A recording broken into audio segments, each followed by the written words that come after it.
Ayan, so purihin po yung Panginoon sa umagang pong ito. Good morning po! Sa mapagpalang umaga po sa bawat isa po sa atin. At magpatuloy po tayo sa ating gawain sa pamamagitan ng mensahe, sa pakikinig na mensahe ng ating Panginoon. Nauna na yung ibon, mukhang matatapos agad to Ayan po, at tuloy po tayo sa topic po natin na New in Christ. Ano po? Ba't ang sambahan sa dako na to? Parang gusto nyo mag-start kagad Mag-umpisa ulit tayo ng pagsamba. Sabi ito, New in Christ, living the new life. Nung nakaraang linggo, pinag-usapan natin na ang Panginoon ang siyang may kakayanan na makapagbigay sa atin ng buhay na walang hanggan at magkaroon ng bagong buhay. Now, ngayon po is paano naman natin isa sa pamumuhay o paano tayo magkakaroon ng buhay na ito. Ano po? So sabi nga po dito ay napakasimple lang. May tatlong bagay po ako na gustong i-share sa bawat isa po sa atin sa umagang ito. The first one, sabi dito, put off the old self. Ay napakasimple. Sabi nga natin, kung ang Panginoon ay binigyan ka ng bagong buhay, yung dati mong buhay ay wag mo nang isa pamuhay.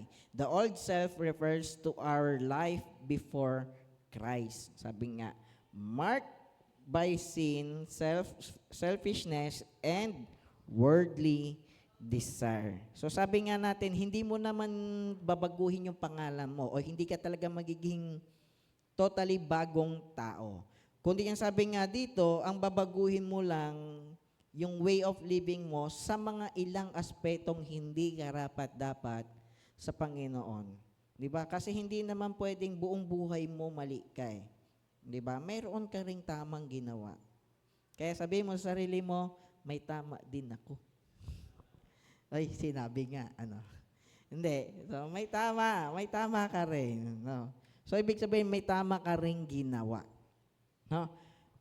Pero sabi nga natin, yung mga bagay na hindi mo dapat nang ginagawang kasalanan. Sabi nga, selfishness and worldly desire. Sabi nga po dito in Ephesians chapter 4 verse 22, basahin po natin, iwanan ninyo ang dating pamumuhay, hubarin na ninyo ang inyong dating pagkatao na nasisira dahil sa masamang pagnanasa. So meaning to say, meron ka lang tatanggalin. Hindi mo babaguhin talaga yung sarili mo.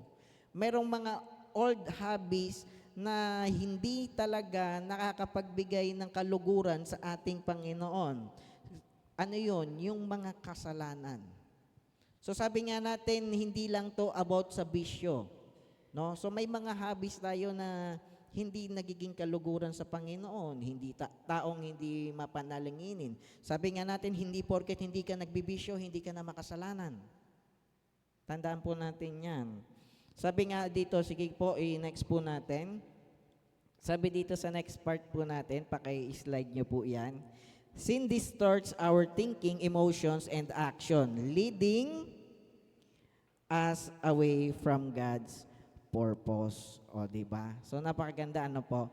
Ay, sumabay na rin siya. Ito po yung bagay na sabi natin, sin distorts our way of thinking, po? Yung kasalanan kasi, kaya nga sabi sa atin, hindi porket hindi ka nagbibisyo, hindi makasalanan ka na. Minsan may mga taong mapanira talaga. No?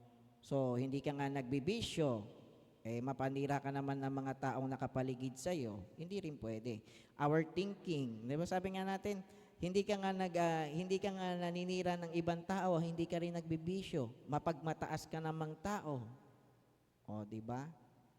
Our emotions, no? Sabi nga natin, hindi ka nga mapagmataas na tao, pero wala ka namang pakialam sa mga taong nakapaligid sa'yo. Di ba?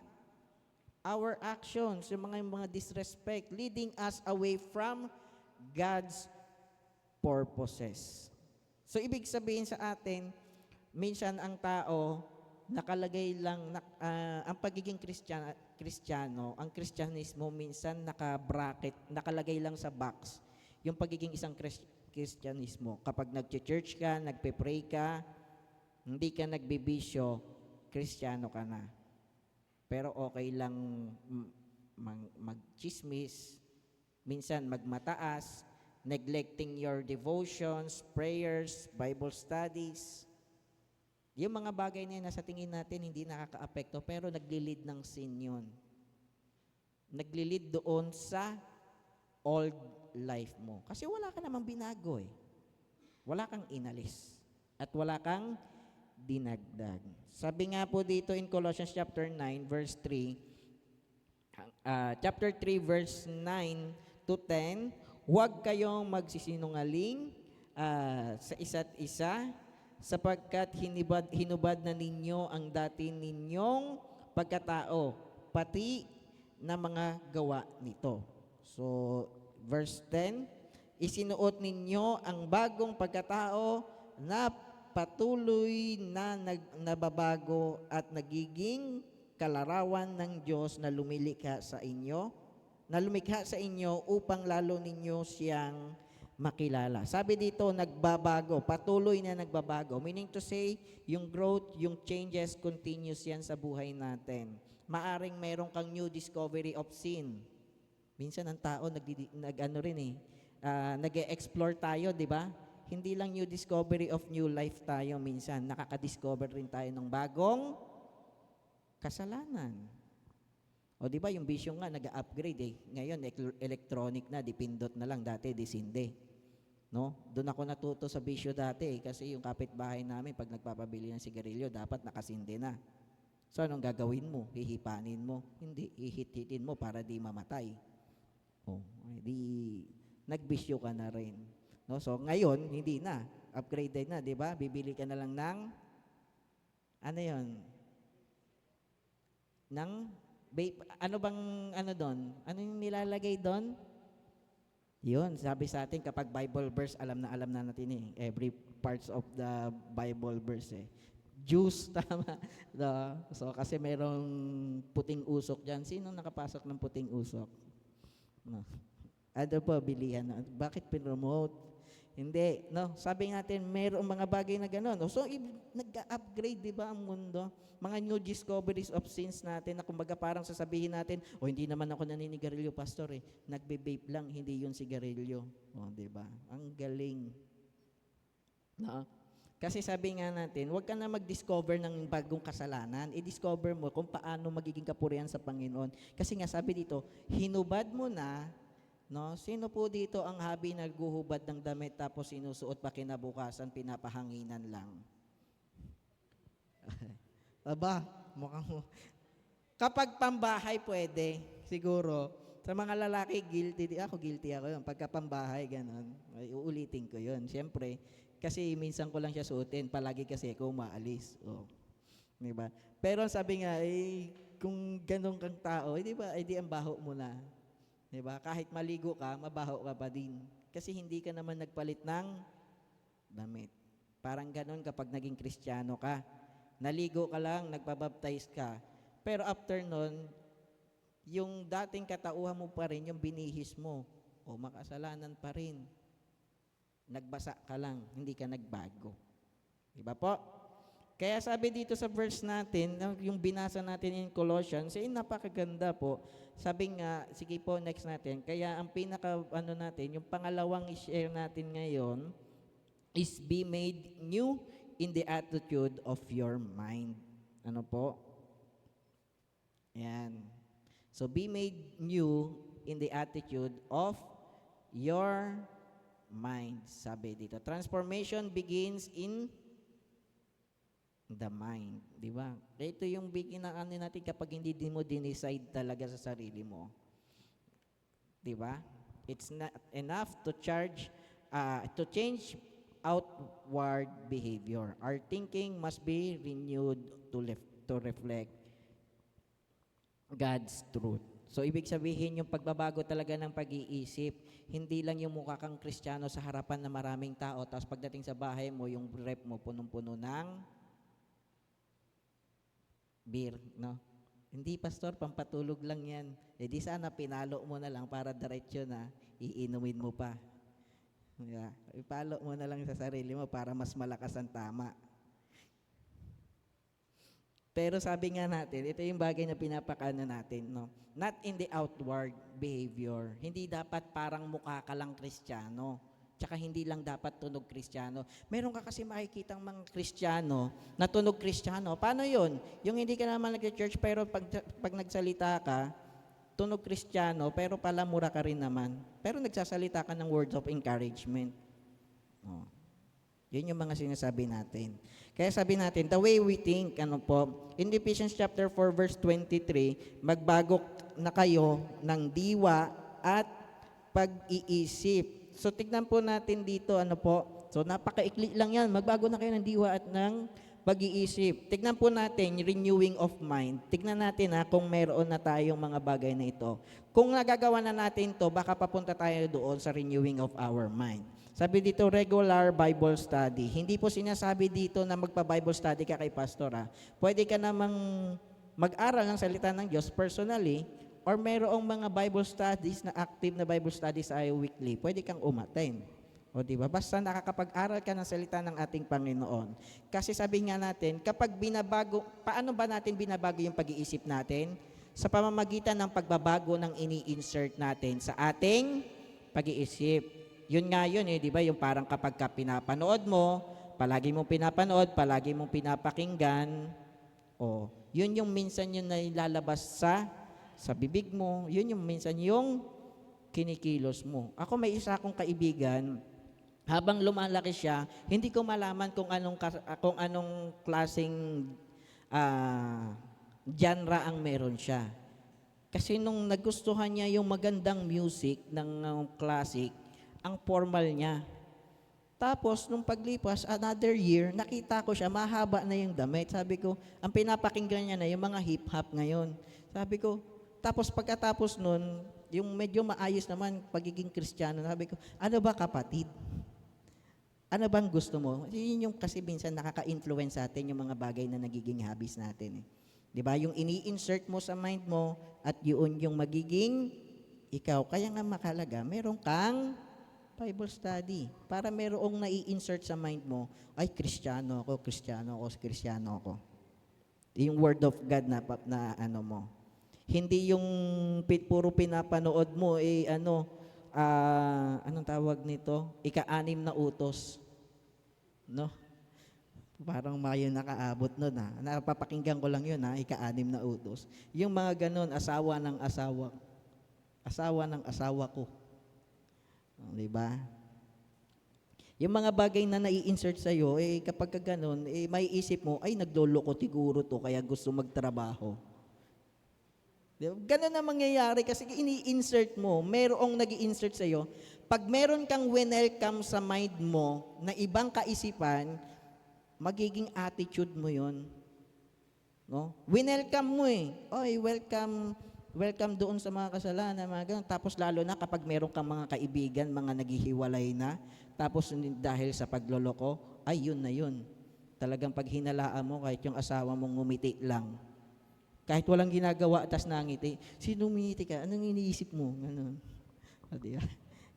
Minsan may mga ganun tayong parte sa buhay natin. So halimbawa lang yun, hindi ko sinasabing ikaw yun. Pero ang sinasabi ko, kung ano yung ini-insert mo sa mind mo, yun yung yun yung parang mong tinatakot na yung sarili mo. Kaya sabi sa atin, renewing of your mind, insert ka ng good news, ng mga word of God sa sarili mo, ang makikita mo, kapag may pangit na nangyayari, laging mayroong magandang mangyayari. Lagi kang naglo-look into future. Tinitignan mo, look forward mo yung mga magagandang bagay. Ayan po. Kaya po sabi dito, prayer. Consistent ba yung prayer? Dapat consistent yung prayer natin. Alam po, kahit anong prayer, binidig ng Panginoon, basta nasa puso natin yung bagay na yon. So, sabi nga natin, yung tinuturo natin yung acts, di ba? Yung adoration, confession, thanksgiving, supplication, yung mga bagay na yan, ginawa lang ng mga tao yung mga yan rin. It is a suggestion to form a prayer para mailagay mo lang sa tama yung prayer mo o mai-organize mo yung thoughts mo. Pero sabi nga natin, kung paano ka mag-pray, nasa sa'yo yun. Gawin mo yun o hindi, basta nasa puso mo yung prayer mo. And consistent communication nga, sinasabi natin with God. Sabi di ba natin, kung sino yung palagi mong kausap, yun yung makukuha mong, maa-adapt mo minsan. Parang ako, nasa Bataan po ako ngayon. Kapag may kausap akong taga-Olongapo, sinasabi nila sa akin, taga-Bataan ka na nga. Bakit? May punto ka na eh. Hindi, normal pa rin akong tao. Feeling ko ganun pa rin ako magsalita. Nadistino ako ng Bulacan. Ang taas ng tono ko, Bulacan. Ganun ako magsalita nun. Kamusta na kayo dyan? Hindi yung mga kapatid ko nawiwirduhan sa akin pag kinakausap ako. Kaya pala nung pagdating ko, hindi ako masyadong kinakausap. Kasi ayaw ko magsalita. Minsan di ba, na-adapt natin eh. Kung kausapin mo lagi si Lord, di ba? Magiging Christ-like ka. Di ba? Ang ganda pa ng benefits. Kausapin mo lagi yung Panginoon. Para pag nangusap siya sa'yo, yung makuha mong punto, yung punto ng panglangit. Di ba? Yung salita sa langit na makukuha mong punto, di ba? Napakaganda nun. Di ba? Kapag tayo nga natira sa isang lugar, talagang ganun yung ating maano. Di ba? Kailangan yung communication natin sa ating Panginoon. Kung sino laging kinakausap mo, yun yung laging, makakasanayan mo yun eh. Kung word of God yun lagi.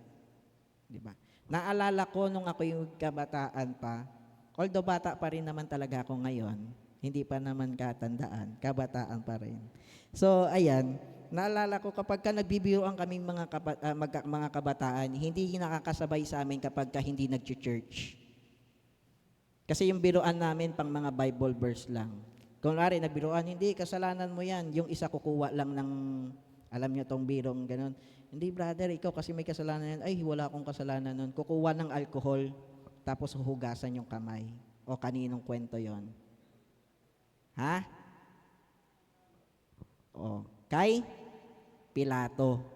Yung sinabi, nag-i-indicate na wala akong kasalanan.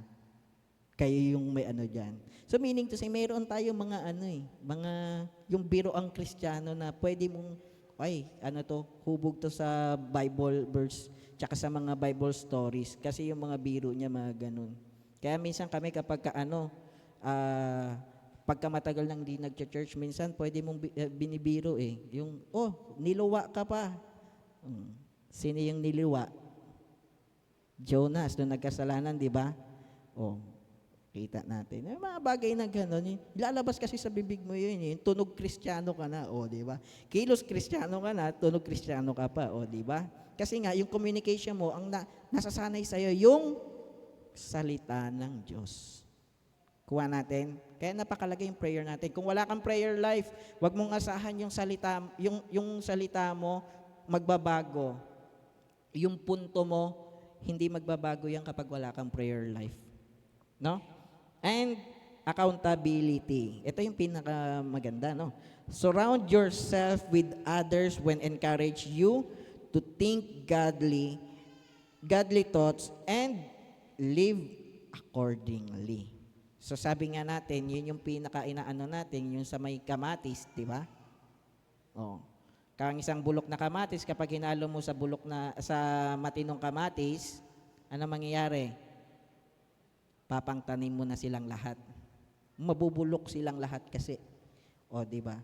Parang ganun lang. Sinabi rin sa Proverbs, ang isang taong matalino sumasama sa mga taong mga matatalino. Pero kapag ang isang taong mangmang sumasama sa mga taong mga mangmang. Sabi nga, di ba? Matamis ang salita, matamis ang sa panlasa ang salita ng chismis. Di ba? Masarap daw yung chismis sa mga taong mangmang. Ibig sabihin kapag nasasarapan ka sa chismis, nandoon ka sa side ng kamangmangan. Di ba? Kasi hindi mo alam yung word of God. Okay? So kaya sabi sa atin, renewing of your mind, maging accountable ka sa sarili mo. Accountable ka dapat sa sarili mo na alam mo kung kanino ka sumasama. Sabi nga natin kung gusto mong mag-business, dapat sumama ka sa mga tambay, mga ganun. Hindi, di ba?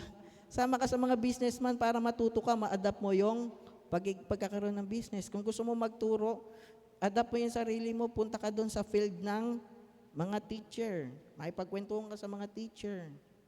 Mga ganun. O, di ba? Yun nga yung ano eh. Yun yung ini-immerse mo yung sarili mo doon. Kasi nga, gusto mong maging ganun. Kapag ikaw gusto mong maging Christ-like, kanino mo isusurround yung sarili mo? Di ba? Sa mga Kristiyano, i-immerse mo rin yung sarili mo. Ako, noon, nag-ano ko sa church mismo. Ang bag ko lang, sling bag. Tapos, kasing laki lang yon ng Bible. Yung Bible na ganito. Saktong-sakto lang yon. Tapos, isang ballpen. Pag pupunta ako, gagala ako, yun lang yung dala ko. May dalang Bible. Tapos, sa church ako pumupunta. Tumatambay lang ako doon. Kapag tinanong, anong ginagawa mo dito? Wala lang. Tatambay lang ako. Tatambay ako kasama yung pastor. Kapag may Bible study, saan ka punta, pastor? Sama ako. Bakit? May pagkain doon eh. Kada Bible study, may pagkain eh. Kaya gusto niyo sumama, kung nagugutom kayo, Bible study tayo. Ganun.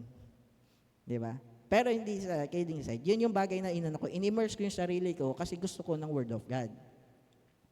Di ba? Nasa sa atin yun eh. Kung ano yung gusto nating gawin, di ba? Accountable tayo sa magiging tayo eh. Di ba? Sasabihin mo, hindi mo pwedeng i-ano yung sarili mo, pastor, wala akong magawa, hindi ko mabagong buhay ko kasi nga, di mo naman yung mga ano. Diba? Hindi. Ikaw kasi yung naglagay sa sarili mo dyan. Nung sinimulan ko magbago, hindi naman maganda yung buhay ko dati. Nung sinimulan ko magbago, lumayo ako doon sa company ko. Binago ko yung company ko. No? Hindi ko sinasabing i-cut off mo sila. Babaguhin mo lang yung way of living mo sa kanila. Kung mananatili silang kaibigan sa'yo, mabuti. Kung hindi, sila na yon yung magka-cut off sa'yo. O, di ba? Ganon yun eh. Pakitaan mo lang sila na maganda. Ipakita mo yung magandang pamumuhay. Accountable ka kasi sa sarili mo rin eh. Di ba? So, yung pagbabago, kapag sinabi mong hindi mo kayang magbago, baka ini-immerse mo rin kasi yung sarili mo doon sa hindi pagbabago. Yung mga taong nakapaligid sa'yo, ganun pa din. No? Sabi mo, pastor, paano yun? Trabaho ko yun eh. Di baguhin mo sila, influence them. Di ba? To be like you. Kung hindi mo silang kayang layuan bilang kaibigan o bilang katrabaho, bilang kapamilya, isama mo sila. Huwag kang sumama sa kanila. Accountable ka dun eh. Sabi nga natin, di ba, kung gusto mo ma-define yung sarili mo katulad nila, baguhin mo din sila. O, di ba? Yun lang yan. Maging accountable ka sa sarili mo. Panguli, sabi dito, put on the new life. Sabi po dito sa next slide po natin, put on the new life. In Ephesians chapter 4 verse 24, sabi dito, at ang dapat ninyong isuot ay ang bagong pagkatao na nilikhang kalarawan ng Diyos at nahahayag sa matuwid at banal na pamumuhay ayon sa katotohanan. Sabi nga natin, put on the new life, the new self is the person we become in Christ. A life marked by righteousness, holiness, and Christ likeness. Ano po? At isa pa sabi dito in Colossians, sige po, next po natin. Colossians chapter 3 verse 12 to 14, basahin ko lang po sa inyo to lahat. Kaya nga dahil kayo'y hinirang ng Diyos, minamahal niya at pinili para sa Kanya. Dapat kayong maging mahabagin, mabait, mapagpakumbaba, mahinahon, at mapagtiis. So sabi dito, mahabagin, mabait, mapagpakumbaba, mahinahon, at mapagtiis. Ilan dito yung okay na? Mapagtiis na ba? Mahinahon na ba? Mahabagin na ba? Mapagpakumbaba na ba? Mabait na ba? Working in progress. Kailangan lahat ng mga bagay na yan makita sa atin. Hindi ko sinasabing 100% na sa'yo na. Dapat visible siya kahit 1%. Okay na yon. Kasi sabi nga natin, working in progress yan eh. Hindi pa yan magiging 100% talaga. Sige, sige po, verse 13, mapagpasensya kayo sa isa't isa. Kung may hinanakit kayo, kanino man, magpatawad kayong gaya ng pagpapatawad sa inyo ng Panginoon. At higit sa lahat, taglayin ninyo ang pagmamahal na siyang nagbubuklod sa lahat sa ganap na pagkakaisa. So, ibig sabihin nito, ito, mayroon kang tatanggalin at mayroon kang idinaragdag. So, meaning to say, kapag ka ikaw talaga isang Kristiyano na, pagka meron kang sinuot na Kristo sa buhay mo, makikita at makikita sa iyo yung pagbabago, no? Ay parang may nabago sa taong to. Makikita nila, binago ka ng Panginoon. Kaya nga yung pinakamatagal na nating kasabihan kapag ka ikaw ay nagtatrabaho o ikaw ay nasa school, nahihiya ka bang malaman nilang Kristiyano ka dahil sa pamumuhay na pinapakita mo? O obvious na kahit hindi mo sabihin na Kristiyano ka dahil sa ipinapakita mo sa mga taong nakapaligid sa'yo? Kasi visible yan Ang pagbabago, visible yan. Sabi nga natin yung change, makikita yan talaga sa mga tao. No? Hindi na itatago ang pagbabago. Ano po? Kaya po sabi sa atin, sana po mga kapatid, isuot natin ang bagong pamumuhay na inihikayat na ipamuhay natin.